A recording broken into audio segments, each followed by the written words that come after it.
Hello students, आज का हमारा टॉपिक है tax rates, rebate and relief. आयकर अधिनियम 1961 के अंतर्गत प्रत्येक व्यष्टि करदाता को निश्चित दरों से कर का भुगतान करना होता है। आयकर अधिनियम 1961 में कर की दरें नहीं दी गई है। करदाता को आय पर कर लगाने के लिए कर की दरें प्रत्येक वर्ष संसद द्वारा पारित वित्त अधिनियम में जारी की जाती है, जिनके अंतर्गत करदाता कर की गणना करता है। आज हम व्यष्टि करदाता की कर की दरें, छूट और राहत के बारे में पढ़ेंगे। व्यष्टि करदाता कर निर्धारण वर्ष 2020-21 के लिए कर निर्धारण करने के उद्देश्य से करदाता को 3 श्रेणियों में बांटा है। सबसे पहले हम लेते हैं 60 वर्ष से कम उम्र के व्यष्टि करदाता। 60 वर्ष से कम उम्र के करदाता की जो कर की दरें हैं उन्हें हम देखते हैं। फर्स्ट 2,50,000 तक 60 वर्ष से कम उम्र के करदाता को कोई कर नहीं देना होता है। यदि उनकी इनकम 2,50,000 रुपए है तो उन्हें इस इनकम पर कोई कर नहीं देना है। 2,50,000 10 रुपए से लेकर 5 लाख रुपए तक अगर इनकम है, कहने का मतलब नेक्स्ट 2,50,000 पर 5% की रेट से कर देना होता है। 5 लाख 10 रुपए से लेकर 10 लाख रुपए तक करदाता को 20% की दर से कर देना होता है। यदि करदाता की आय 10 लाख रुपए से अधिक है तो उसे 30% की दर से कर देना होगा।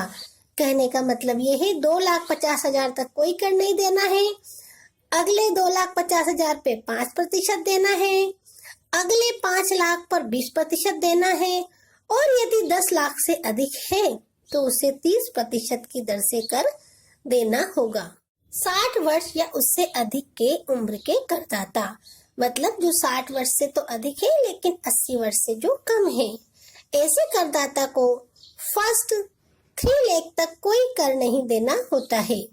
उसके बाद 3,10,000 रुपए से लेकर 5 लाख रुपए तक 5%, 5,10,000 रुपए से लेकर 10 लाख रुपए तक 20% कर देना होता है। यदि करदाते की आय 10 लाख रुपए से अधिक है तो उसे फिर 30% की दर से कर देना होता है। इसमें भी सेम वैसी ही सिचुएशन है। 3 लाख तक कोई कर नहीं देना है, उससे अगले 2 लाख पर 5% देना है, उससे अगले 5 लाख पर 20% देना है, और 10 लाख से अगर अधिक है तो 10 लाख से अधिक जितनी भी इनकम है उस पर उसे 30% की दर से कर देना होगा। अगला है 80 वर्ष से अधिक उम्र के करदाता। यदि कोई भी करदाता गत वर्ष में किसी भी समय 80 वर्ष की उम्र प्राप्त कर लेता है तो उसे निम्न दरों से कर देना होगा। फर्स्ट 5 लाख तक कोई कर दे नहीं होगा।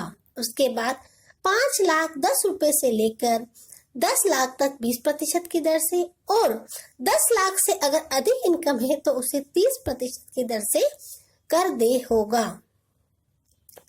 आगे देखते हैं हम अंडर सेक्शन 87A, धारा 87A के अंतर्गत किस तरह की करदाता को छूट मिली हुई है। कोई भी निवासी व्यष्टि करदाता जिसकी कुल आय 5 लाख रुपए से कम है तो उसे अंडर सेक्शन 87A के अंतर्गत कुल आय पर देकर का 100% या 12,500 रुपए दोनों में से जो कम हो के बराबर छूट दी जाती है। कहने का मतलब यदि उसकी 5 लाख रुपए की इनकम है और उसका कर बन रहा है 10,000 तो उसे 10,000 की या 12,500 दोनों में से कम कौन सा होगा? 10,000। तो यहाँ पर उसे 10,000 तक की छूट मिल जाएगी। आगे देखिए, समता अंशों एवं समता उन्मुखी कोषों की इकाइयों को अल्पकालीन पूंजी लाभ की आयकर की दर। ऐसे समता अंश जिन पर प्रतिभूति कर चुकाया गया है और जो किसी भी स्टॉक एक्सचेंज में सूचीबद्ध है तो ऐसे अंश समता अंश के अंतर्गत धारा 111(a) के अंतर्गत होने वाले अल्पकालीन पूंजी लाभ शॉर्ट टर्म कैपिटल गेन पर 15% की दर से कर लगाया जाता है, बशर्ते उन पर प्रतिभूति कर चुकाया गया है और वह किसी स्टॉक एक्सचेंज में सूचीबद्ध है और ऐसे अंशों को बेचा जाता है और उनसे अल्पकालीन पूंजी लाभ होता है तो अंडर सेक्शन 111(a) के अंतर्गत 15% की दर से कर लगाया जाता है। अगला है दीर्घकालीन पूंजी लाभ।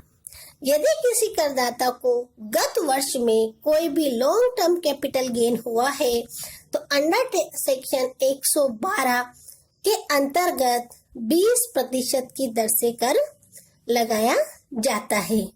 अगला देखते हैं लॉटरी व वर्ग पहेली के अंतर्गत होने वाली आय। इसके अंतर्गत धारा 115(b) के अंतर्गत कर लगाया जाता है। यदि कोई करदाता की कुल आय में लॉटरी, वर्ग पहेली, शर्त, जुए, गुड़दौड़ आदि से प्राप्त या जीती हुई राशि शामिल होती है तो इस राशि पर 30% की दर से कर लगाया जाता है। अगला देखते हैं तलाशी में पकड़ी गई अघोषित आय। यदि किसी करदाता की तलाशी ली जाती है और तलाशी में पकड़ी गई अघोषित आय, अगर ऐसी आय जो उसने पहले से जिसकी घोषणा नहीं कर रखी है, जिस पे पहले से उसने टैक्स नहीं चुका रखा है, तो ऐसी अघोषित आय पर उसे 60% की दर से कर लगाया जाता है। यहाँ 60% की जो कर लगाया जाएगा वो संपूर्ण अघोषित आय पर लगाया जाएगा, उस समूह की प्रत्येक उस आय पर जिस पर उसने पहले कोई कर नहीं चुकाया है। इसके अलावा यदि घरेलू कंपनियों से लाभांश 10 लाख रुपए से अधिक है तो उस आय पर भी कर लगाया जाता है, लेकिन वह कर सामान्य दरों से ही लगाया जाता है। Thank you.